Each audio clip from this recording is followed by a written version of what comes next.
Que Jesus ilumine e proteja todos nós. Dando prosseguimento ao projeto Explanação Evangélica da Seara Bendita, vamos falar hoje de uma passagem que está no Evangelho de Marcos, capítulo 2, versículo 13 e 14, que diz: E tornou a sair para o mar, e toda a multidão ia até ele, e ele os ensinava. Passando por Levi, filho de Alfeu, que estava sentado em frente à alfândega, disse-lhe: Segue-me. E levantando-se, o seguiu. A ideia dessa passagem é seguir a Jesus. E Jesus estava recrutando nessa época os 12 discípulos. Estava chamando para ele os 12 discípulos. Isso também está em Marcos, no capítulo 3, versículo 13, 14, 15 e 16. Que diz: E subiu ao monte, chamou para si os que ele queria, e nomeou os 12 que estivesse com ele e o mandasse pregar. E para que tivesse o poder de curar as enfermidades e expulsar os demônios. Os 12 eram Simão, que depois mudou o nome para Pedro, Tiago, João, André, Filipe, Bartolomeu, Mateus, Tomé, Tiago, filho de Alfeu, Tadeu, Simão e Judas Iscariotes, o que entregou Jesus depois. Contar uma história psicografada pelo Chico Xavier, que está no livro Mandato de Amor. Ele fala sobre Teresa d'Ávila. Teresa d'Ávila viveu nos anos de 1515 a 1582 na Espanha. Ela nasceu em Ávila. Esse período é conhecido pelas conquistas espanholas na América e pelos horrores do Tribunal da Inquisição e a posição definitiva contra os movimentos da Reforma. Teresa d'Ávila viveu esse tempo tumultuado e triste, porém sempre convicta dos seus ideais religiosos e de sua fé inabalável. Nascida numa família rica, ao completar 21 anos de idade, ela entrou para o convento Carmelita da Encarnação, em Ávila mesmo, passando-se a chamar por conta própria de Teresa de Jesus, assumindo uma atitude em favor dos semelhantes, muito importante para a época, assumindo a caridade através do Evangelho de Jesus, através do amor ao próximo. Sua tarefa missionária pelo território espanhol foi ganhando aos poucos a devida importância, tornando-se fiel ao propósito libertadores e amorosos tão mencionados por Nosso Senhor Jesus Cristo. Aos poucos foi angariando a simpatia de inúmeros adeptos ao seu ministério de lutas fervorosas, a serviço de Jesus, a favor do próximo. Chico Xavier, através da sua mediunidade, vem nos contar essa passagem de Teresa.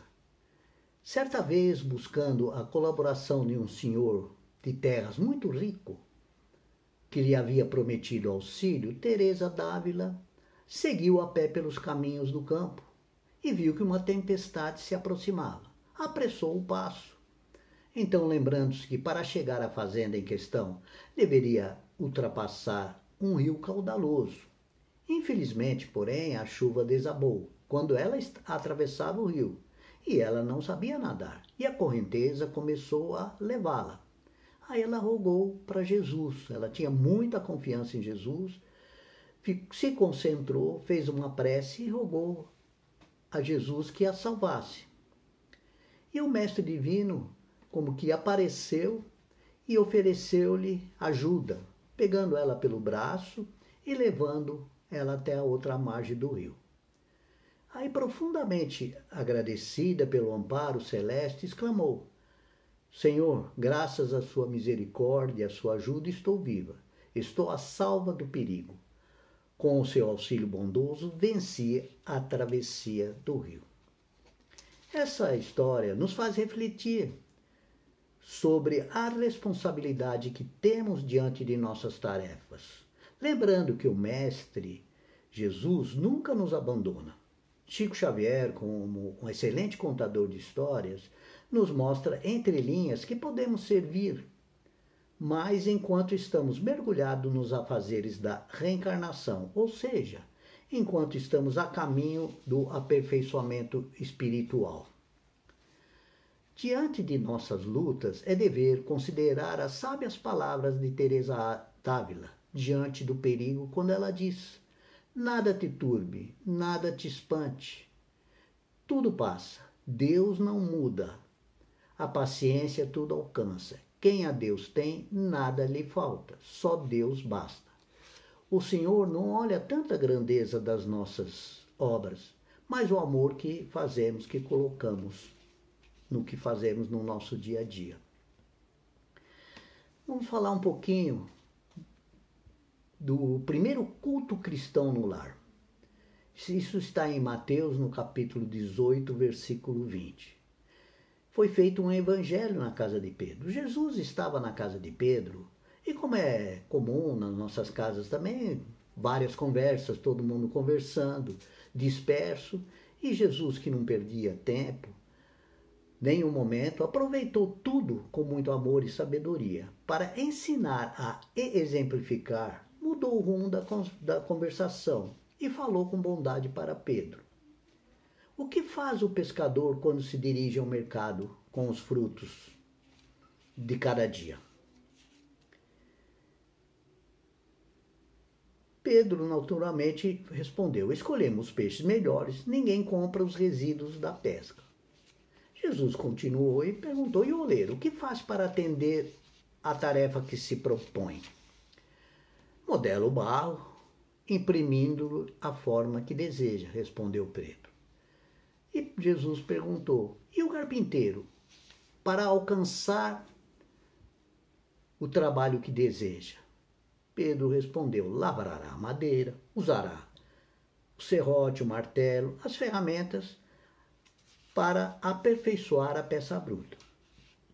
Aí Jesus continuou: assim também é o lar diante do mundo. O berço doméstico é a primeira escola e o primeiro templo da alma. A casa do homem é a legítima exportadora de caracteres para a vida comum.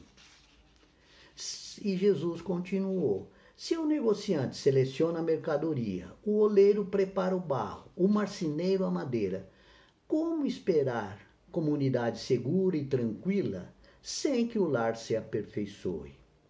A paz no mundo começa entre quatro paredes, sobre as telhas que nos acolhem.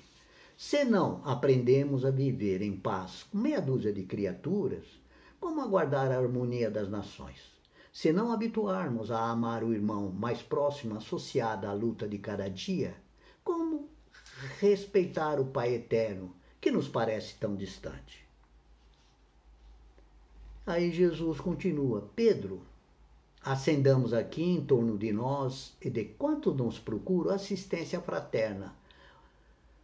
Na mesa da tua casa é servido o pão de cada dia que recebes do Senhor. Por que não instalar ao redor desta mesa a sementeira da felicidade e a paz na conversação dos pensamentos edificantes? Pedro falou: mestre, seja feito como desejas. E Jesus, convidando os familiares do apóstolo à palestra edificante e à meditação elevada, desenrolou os escritos da sabedoria, havendo então na terra, na casa de Pedro, o primeiro culto cristão no lar. Este primeiro evangelho, podemos dizer assim, evangelho no lar, foi feito pelo próprio Mestre. É o modelo para todos nós que desejamos estudar as letras, o evangelho de Jesus, no seio da nossa família. Foi nesse dia, na casa de Pedro, que Jesus falou: onde estiverem duas ou mais pessoas reunidas em meu nome, eu entre elas estarei. Interessante, nós estamos falando ultimamente muito sobre o Titã, sobre o Titanic. Muitas coisas se falam, muitas coisas cada um pensa a respeito disso. E tem uma música, eu lembrei de uma música do Titãs, composta pelo Sérgio Brito. O nome da música é Epitáfio, que diz assim: devia ter amado mais, ter chorado mais, ter visto o sol nascer, devia ter arriscado mais e até errado mais. Ter feito o que eu queria fazer, queria ter aceitado as pessoas como elas são. Cada um sabe a alegria e a dor que traz no coração. Devia ter complicado menos, trabalhado menos. Devia ter me importado menos com problemas pequenos, ter morrido de amor, queria ter aceitado a vida como ela é. O acaso vai me proteger enquanto eu andar distraído. O que nos diz essa letra? São aquelas frases que normalmente quando nós já estamos ali nos 90 minutos de jogo, só tem uma prorrogação, aí que nós vamos pensar na vida, o que poderíamos ter feito, o que deveríamos ter feito. Mas sempre é o momento certo, é hoje. Hoje que nós devemos regaçar as mangas e trabalhar em prol do próximo, em prol de Jesus. E para terminar, eu vou falar de uma música também do Roberto Carlos, que a música, o nome da música é Quando Eu Quero Falar com Deus, que diz assim: quando eu quero falar com Deus, eu apenas falo. Quando eu quero falar com Deus, às vezes me calo. Quanta paz, quanta luz. Deus nos ouve e nos mostra o caminho que a Ele conduz. Deus é Pai, Deus é luz. Deus nos fala que a Ele se chega seguindo Jesus. Graças a Deus, fique em paz e Jesus abençoe e proteja todos nós.